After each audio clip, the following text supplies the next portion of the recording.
আমি আবারও লিখতে বসলাম নতুন একটা ব্লগ। আপনি হয়তো ভাববেন, কি খ্যাপা ছেলে রে ভাই, এখন আর ব্লগিং কোথায় চলছে, কে পড়ছে, এআই এসে গেছে ভাই, ব্লগ লেখা ছাড়, পারলে ইউটিউবে একটু মন দে। হ্যাঁ, আমিও চাই ইউটিউবটা মন দিয়ে করতে। ভিডিও বানাতে আমার বেশ ভালোই লাগে, আর মোটামুটি একটু পারিও।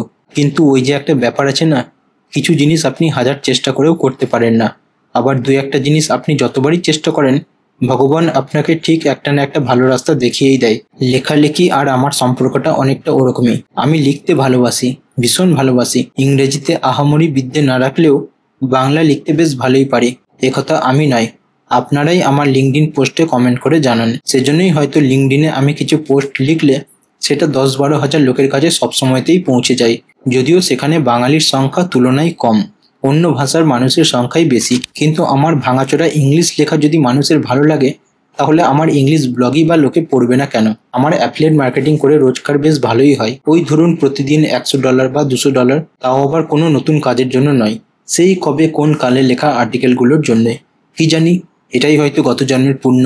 সে যাই হোক, যে সময় আমি বুঝলাম ব্লগিং করে শুধুমাত্র এসইওর ভরসায় থাকা বোকামি ছাড়া আর কিছুই হবে না, তখন থেকেই আমি ভাবতে শুরু করলাম বিকল্প কি এমন করা যায় যার সাহায্যে আমার দুশ্চিন্তার তুলনায় রোজগার স্বাভাবিক ছন্দেই চলবে।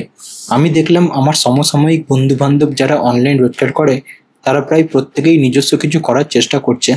কেউ ভিডিও এডিটিং করছে, কেউ নিজস্ব এজেন্সি শুরু করছে, কেউ ফ্রিল্যান্সিং করছে, বা কেউ এসব কিছু তোয়াক্কা না করেই নিজের পূর্ব অভিজ্ঞতাকে কাজে লাগিয়ে চাকরি করতে শুরু করে দিচ্ছে। আমি ভাবলাম আমি কি করব। ভাবতে ভাবতে শুরু করলাম অনেক কিছু।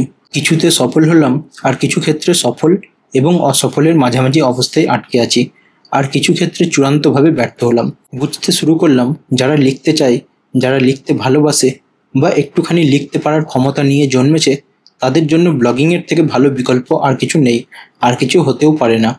বিদেশি যারা ব্লগিং করতো, তাদের দেখলাম কেউ কেউ ইউটিউব থেকে ট্রাফিক নিয়ে যাচ্ছে, কেউ কেউ শেখাচ্ছে পিন্টারেস্ট থেকে ট্রাফিক নিয়ে যাওয়া, এবং দিনের শেষে সবার লক্ষ্য একটাই, মানুষকে নিজের ব্লগে পৌঁছানো আর তারপর নিজেদের লেখা আর্টিকেল থেকে রোজগার করা। এই তো খুব সহজ সরল একটা ব্যাপার। আমি একটু ভাবলাম এবং নিজের মতন ভেবে ঠিক করলাম বা বুঝলাম, পিন্টারেস্টের জন্য যে ধরনের ব্লগ চলে তা আমার জন্য নয়। পিন্টারেস্ট থেকে প্রচুর ট্রাফিক পাওয়া যায়, তবে বেশিরভাগ অডিয়েন্স পিন্টারেস্টে ফ্যাশন, ট্রাভেল, কুকিং ইত্যাদি বিষয় দেখার জন্যই যাই। আমার অন্তত এরকম মনে হয়।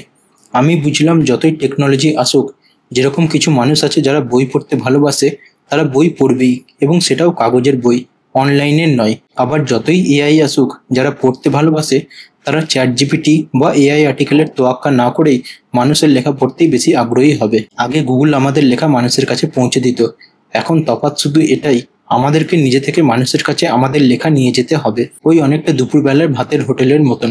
কিছু হোটেলে মানুষ নিজেই যায় তাদের নাম শুনে, তাদের খাবার দাবারের কোয়ালিটির কথা শুনে।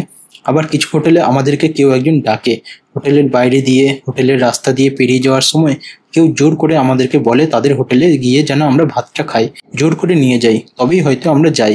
মধ্যে কথা হলো, হোটেল মালিকদের রোজগার তখনই হবে যখন আমরা তাদের হোটেলে গিয়ে ভাত খাবো, তাতে তাদের ডাকেই যাই কিংবা আমাদের নিজেদের ইচ্ছে, সেটা কোনো ব্যাপার না।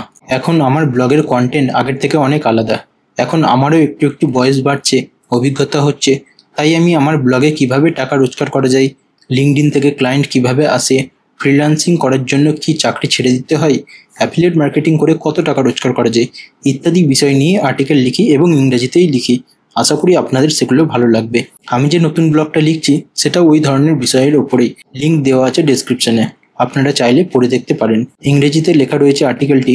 আমার উদ্দেশ্য হলো যারা পড়তে চাই তাদেরকে আমার লেখা পড়ানোর, এবং আমি দেখেছি লিঙ্কডিন ও ইউটিউবে অনেক মানুষ রয়েছে যাদের পড়তে ভালো লাগে, তাই আমি এই দুই মাধ্যমে কন্টেন্ট বানিয়ে যাই যাতে তারা আমার কন্টেন্ট দেখে আমার লেখা পড়তে শুরু করে, এবং দিনের শেষে আমার হয় রোজগার। আজকের ভিডিও এটুকুই। ফিরবো আবার খুব শীঘ্রই নতুন এক ভিডিও নিয়ে। যারা আমার ভিডিও দেখতে ভালোবাসে তাদের কাছে ক্ষমা প্রার্থী। এই কিছুদিন ব্যক্তিগত অনেক সমস্যার কারণে প্রচণ্ড দেরি হয়ে গেল এই নতুন ভিডিওটা দিতে। ভালো থাকবেন। জয় মা দুর্গা।